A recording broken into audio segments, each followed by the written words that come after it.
ఎవరికి పదవి రాకపోతే వాడు జై తెలంగాణ అంటాడు అనే ఒక అపకీర్తి ఉండేది. ఆ రోజు కేసీఆర్ గారు ఆలోచించి తన పదవులను, డిప్యూటీ స్పీకర్ పదవిని, ఎమ్మెల్యే పదవిని, తెలుగుదేశం పార్టీ రాష్ట్ర కార్యదర్శి పదవులను గడ్డిపోచల్లాగా పదవులు వదిలి ఉద్యమాన్ని ప్రారంభించిండు.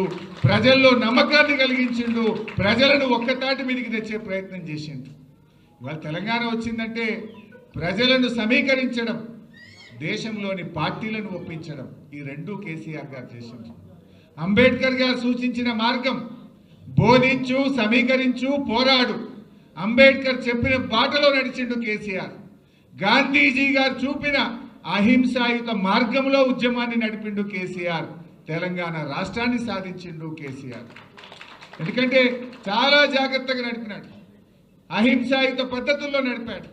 ప్రజలను సమీకరించడంలో జల పోరాటం కావచ్చు, 610 జీవో మీద పోరాటం కావచ్చు, తెలంగాణకు జరుగుతున్న అన్యాయాల మీద గలమెత్తిండు, ప్రజలను సమీకరించాడు.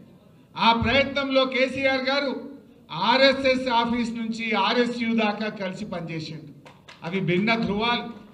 ఢిల్లీలో ఆర్ఎస్ఎస్ ఆఫీస్కు పోయి వాళ్ళను కలిసి తెలంగాణ ఎందుకు కావాలో వివరించి నేల మీద కూర్చొని అన్నం తిని తన ఇస్తరాకును తనే తీసుకుపోయి అందులో వేసి వచ్చిండు. అంటే ఎందుకు చెప్తున్నా అంటే ఆర్ఎస్ఎస్ నుంచి ఆర్ఎస్యు దాకా ఆయన చేసిన ప్రయత్నం.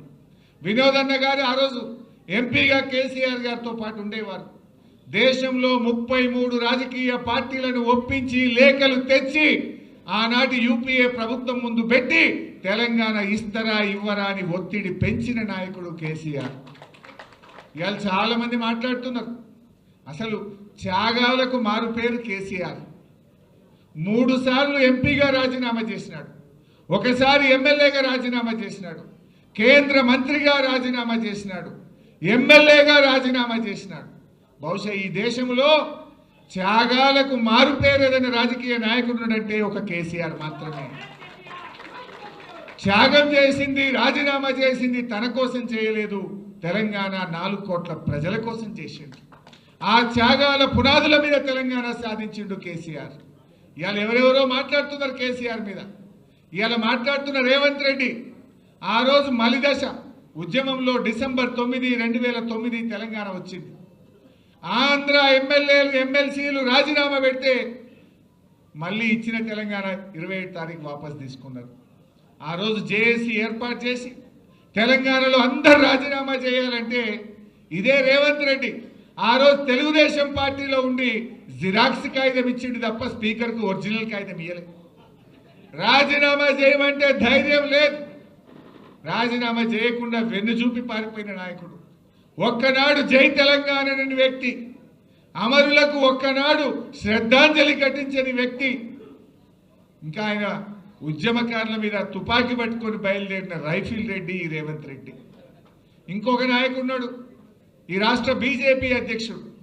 ఆనాడు బీజేపీకి 2 ఎమ్మెల్యేలు, ఎండల లక్ష్మీనారాయణ గారు, కిషన్ రెడ్డి గారు. తెలంగాణ కోసం రాజీనామా చేయాలంటే కేసీఆర్ గారు మేమందరం రాజీనామా చేసినాం. బీజేపీకి వెళ్ళి రాజీనామా చేయమంటే పాపం ఎండల లక్ష్మీనారాయణ గారు రాజీనామా చేసిండు. ఇదే కిషన్ రెడ్డి గారు ఆనాడు రాజీనామా చేయకుండా వెన్ను చూపి పారిపోయిన వ్యక్తి. అంటే బీజేపీ అధ్యక్షుడు ఆనాడు తెలంగాణ కోసం త్యాగం చేయలే, రాజీనామా చేయలే. అదేవిధంగా ఈనాటి ముఖ్యమంత్రి తెలంగాణ కోసం రాజీనామా చేయమంటే చేయకుండా పారిపోయిన వ్యక్తి. ఇవాళ వాళ్ళు కేసీఆర్ని విమర్శిస్తున్నారు, ఇవాళ వాళ్ళు బీఆర్ఎస్ పార్టీని విమర్శిస్తూ ఉన్నారు. బీఆర్ఎస్ఏ లేకపోతే, కేసీఆర్ఏ లేకపోతే 14 ఏళ్ళు ఈ పోరాటాన్ని కొనసాగించుండకపోతే, ఆమన్న నిరాహార దీక్ష పట్టుండకపోతే ఇవాళ తెలంగాణ వచ్చునా ఒక్కసారి గుండె మీద చేసుకొని ఆలోచించాలని కోరుతాం.